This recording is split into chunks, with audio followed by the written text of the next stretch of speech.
प्यारे दोस्तों को आनंद बाबा की नमस्कार। मैं मित्रों बता रहा था आपको कि मैं भोलेनाथ के चमत्कार देखने के बाद हमेशा हमेशा के लिए उनका गुलाम हो गया हूँ। मेरे को 11वीं में पास होने की उम्मीद नहीं थी। मैंने उनसे कहा कि अगर मैं क्लियर पास हो गया तो हमेशा के लिए आपका गुलाम हो जाऊंगा, हमेशा के लिए मत्था टेकने आऊँगा। और उन्होंने मुझे किसी तरह से, मेरी पिछली वीडियो में पूरी डिटेल देखिएगा, मैं पास हो गया। मुझे एक ऐसी ग्रेस जो बहुत नामुमकिन कह लीजिए, 11 नंबर की ग्रेस एक ही सब्जेक्ट में मिल गई। बाकी 4 सब्जेक्ट में मैं पास था। कॉमर्स में भी दिक्कत थी, उसमें भी कम आए थे 54, बाकी में सब में ठीक थे। इकनॉमिक्स में 38 + 11 49, और 49 वाला पास हो जाता है। तो मैं अब आगे की एक बात आपको और बताऊंगा कि मैंने भगवान के कई चमत्कार देखे हैं। अब जो याद आता जाएगा मैं आपको संक्षेप में बताऊंगा।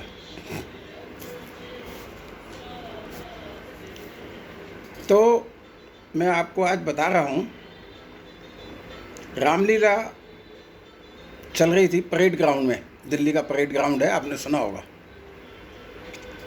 और 9:30-10 बजे तक रामलीला ख़त्म करके उन्होंने कहा था कि कवि सम्मेलन 9:30-10 बजे शुरू कर दिया जाएगा।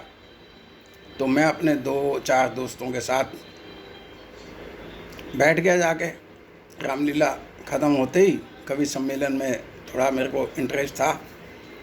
हास्य कवि सम्मेलन था, काका हाथरसी आने वाले थे। तो वो 10 बजे शुरू होना था, कहते कहते कहते 10:30 शुरू हुआ। और काका हाथरसी नहीं आए थे 11:30 बजे तक, रात के 11:30 बजे तक। तो मैंने अपने दोस्तों से इजाज़त मांगी, भैया मुझे कंपनी बाग के शिवलिंग में मत्था टेकने जाना है, शिव मंदिर में। मंदिर तो बंद हो जाता है 10-10:30, मगर वहाँ दरवाजे पे मैं मत्था 12 बजे से पहले टेकना है मुझे। मैंने नियम आपको बताया, मैंने बना लिया था। 1-2 साल से मैं नियम बन चुका था मेरा। तो 11:30 बजे मैं निकल के वहाँ से बाहर आके स्टेज के पास से बाहर जाने लगा तो अनाउंसमेंट हुई कि काका हाथरसी जी पहुँच गए हैं, 5 मिनट के अंदर स्टेज पे आपको नज़र आ जाएंगे। मैं रुक गया कि भाई दर्शन ही करते चलें। 11:35, 11:40 पे मैं फिर जाने लगा तो एकदम देखा सामने स्टेज पे वो मौजूद थे। और 11:40 पे मैंने सोचा 2 पंक्तियाँ इनकी सुनता ही चलूँ। और वो सुनते सुनते सुनते 11:15 लगभग बज गए। शायद 2-3 मिनट ऊपर हो गए। मेरे को बाहर निकलते निकलते जब मैं रिक्शे वाले तक पहुंचा तो 12 बजने में 7 मिनट थे। और वहाँ से कम 10 मिनट तेज़ी से अगर रिक्शे वाला भागे तो वो 9-10 मिनट में पुरानी दिल्ली स्टेशन के सामने बनखंडी महादेव का मंदिर, जहाँ मेरे को जाना था, 12 बजे से पहले मत्था टेकना था। उसने बोला होगा, भाऊजी 1 रुपये दे दो। अब याद नहीं उस समय क्या रेट था, तो मैंने उसको 50 पैसे फालतू बोले कि तू यार तेज़ी से भगा ले, 1 की जगह 1.5 ले ले।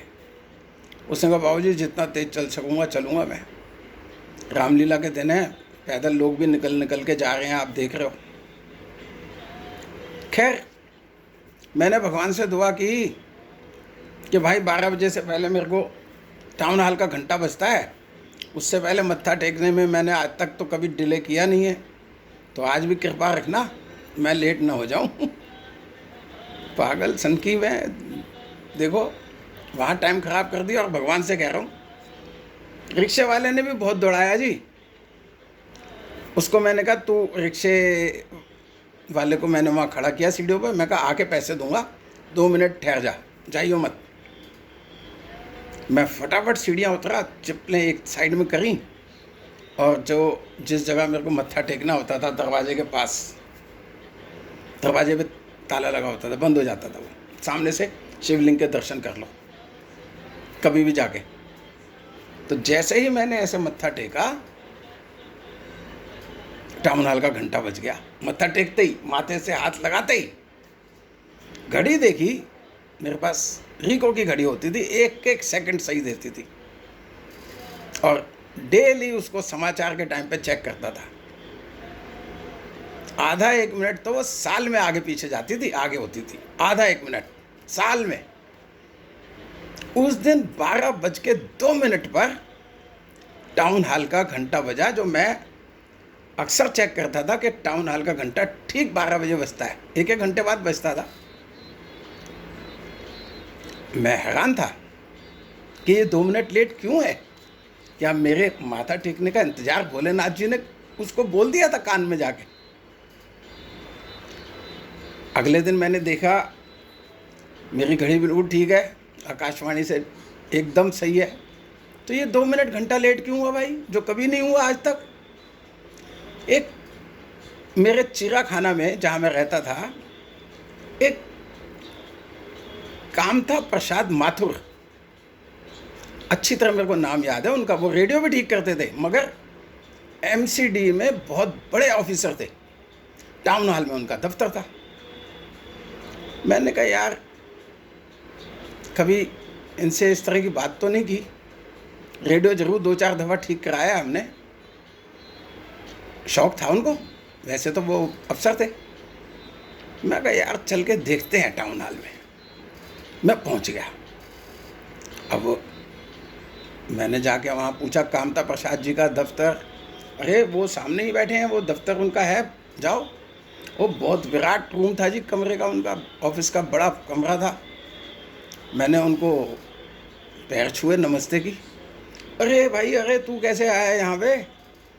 बिना पूछे तो उन्होंने चाय मंगवा ली।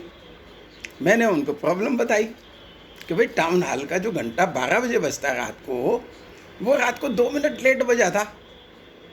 तो आप मेरी कुछ मदद कर सकते हो कि ऐसा कैसे हो गया? ये हुआ या नहीं हुआ? मैं गलत सोच रहा हूँ क्या? क्या रात को मेरी आंखों में कुछ गड़बड़ हो गई थी?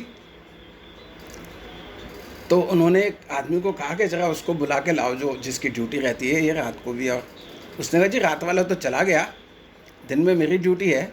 मगर वो मेरे को बता के गया है कि यार रात को 12 बजे की जगह 2 मिनट लेट घंटा बजा है, उसके बाद सही बज रहा है। अब आप बता सकते हो ये भोलेनाथ की कृपा है या किसकी कृपा है, या क्या चमत्कार है ये? मैंने ऐसे बहुत चमत्कार देखे हैं, 2-4 चमत्कार आपको और बताऊंगा। राम राम, जय भोले शंकर महाराज की जय हो।